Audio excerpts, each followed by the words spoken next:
প্রতি সময়ের সময় আর আগে আগে নিয়ে আসছে, এগুলো না করলে যজ্ঞ পূর্ণ হয় না, অনেক অমঙ্গল হয়।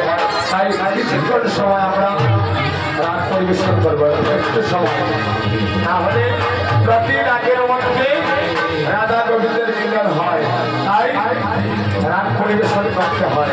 তাই আমরা খানিকটা সময় রাগ পরিবেশন করবো, তারপরে আমরা লীলা কীর্তন করবো। হরি রাম হরি